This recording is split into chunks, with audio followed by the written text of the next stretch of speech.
fact, itong meeting natin to have a quorum, ilang buwan na natin pinaghirapan ito.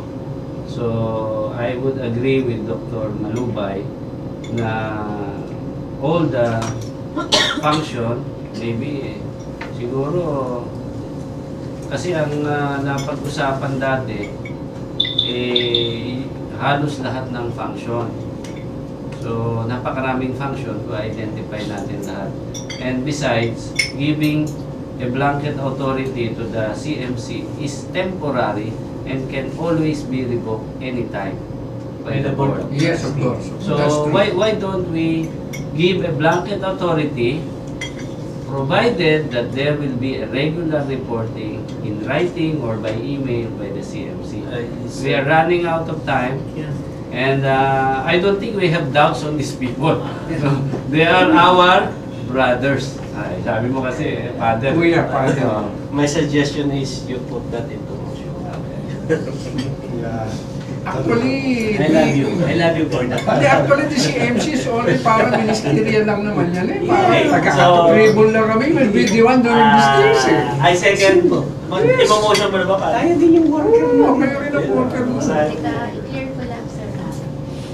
Dr. Danny Vergara had a motion that the BOT assigned to CMC.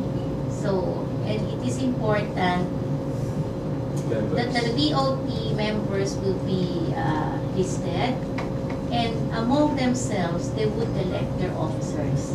And the following are the CMC. The chairman is Dr. Pasamba, the vice chairman is Dr. Ocampo, and the members are Dr. Tagle, Dr. Rosairo, Dr. Andraneta, Dr. Rodora Cruz, and Dr. Hinoveva. Yes. Tama ba yun? It was seconded. Yan ang mga founders. Huwag mo sila Hinubeba, magagalit sila. Jing na lang. Jing lang. Kasi official of Dr. David. Magagalit sila. Pero yun talaga pangalan niya. Hinubeba, Genevieve. So yung motion ni Dr. Vergara is for the CMC to vote among themselves their officers. So yung motion mo naman is for the BOT to already assign or relinquish everything ba motion? Temporarily. Temporarily. Kasi ang ating approve is Selective blessing. to delegate the executive functions to the CMC Kasi, as advised by the oo nga, ang nakikita ko kasi Parang ang tagal na hindi tayo nagka-forum.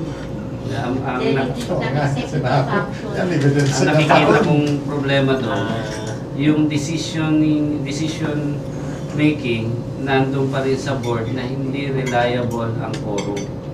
At napakalapit na. At I don't think we have to worry. Unang-una, we can trust these people.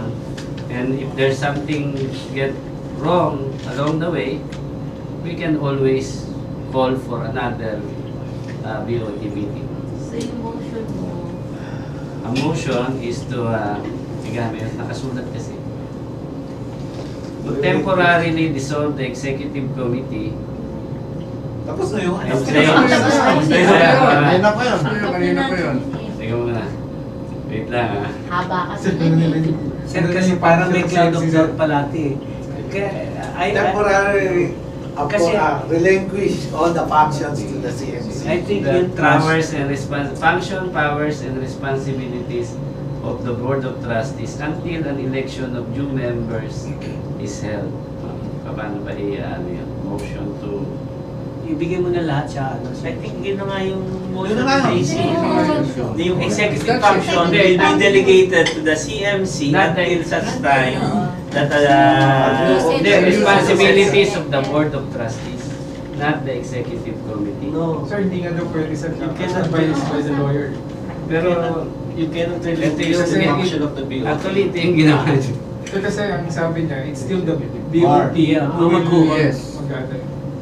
We are As a still corporate. We are just following we just your empowered warning. the Oo. CMC. Taga-implement. Kung saka police lang kami, taga-implement lang ng gusto nyo. Pero sir kami, Oo nga. as Board of Trustee para mag-hold, yung trust is now, the situation is strong word na yung trust dahil ang totoo na, ibinalik na namin doon sa founder, kayo na ang mag-govern sa PAMS till sa March, sa till sa election time. Igagayad mo na dahil nagkagulo na eh. However, Kasi yung trust, yung yung strong word na yun. Oo, kasi yung word na Sam, guide, hindi ka makakagawa ng decision making yun at the level of the... Actually, Dr. naman did say specific functions. Oh, may He said specific something functions. like wala nang specific.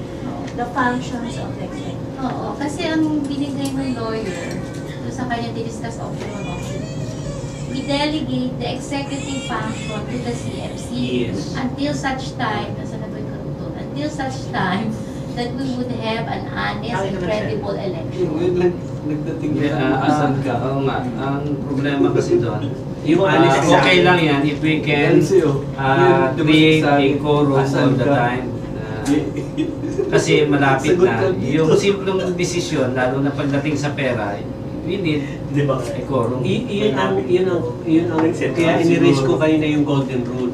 Kasi dapat bukas, hawak na ng CMC yung pera dun sa bangko. That's Friday. Otherwise, malalaman na ito ni Rene at saka ni So they have something to do dahil sila pa yung signatory doon. So, ibig sabihin, one of the functions Early in the of morning CMC, tomorrow, pumunta na dun sa bangko and then ito yung board resolution ng Board of Trustee. Kaya hindi na sila makakapag-withdraw. Makakapag-withdraw. Kasi kung ako yung may-ari ng bangko, hindi ko na kayo dahil may may board of trust, may board resolution. Hindi na ako mag-disperse. Major convention natin pa yan, ang first move siguro, major convention natin. Identify muna natin ito, hindi pa tapos eh. Ano na ang ibibigay nating power sa CMC? Kasi umikot lang yung usapan natin eh. We have to affirm kung ano ang status ng CMC. pag executive committee lang ang function nila, limited lang sila to the decision of the board. Pwede ba natin i-crop sa Turan? Hindi, ganito na lang. Para hindi ka mahirapan.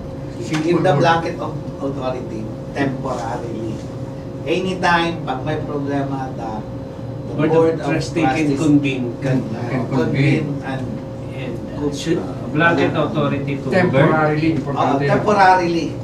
And to add to put some certainty on it, why not agree now na mag-meeting tayo regular monthly just to review the action of the crisis management. Sandali. Monthly, one month and One month na lang eh. 2 weeks na lang. Also weekly. Twice a week, twice a month siguro. Twice a month. Sandali lang. Isa-isa lang. Oh, Joey. Motion. Sige, okay. Sige, who wants to take the floor? Ano yung pinaka-board resolution? Kasi Yan. i-rewarding Rewarding na natin ang suggestion kasi Temporary. balik ko kayo sa suggestion ni attorney, hindi ko na kung mapakalan. Option 1 is to declare all the officers as vacant, so we have to recognize that. Nagawa na natin yun. Tapos yung option 2, delegate, kasi yung option 1, delegate is vacant and vote among themselves. Ang option 2 is to delegate the functions to the CMC, but remain as BOT because the BOT would run the board, but only designate executive functions to the CMC. So yun yung nanalo kanina. Yung option 2, 9 voted that we delegate the executive functions to the CMC until such time that we hold an honest and credible election. Tapos nag-issue siya ng motion na may nag-raise yung issue that the finances is not audited. So nag-move na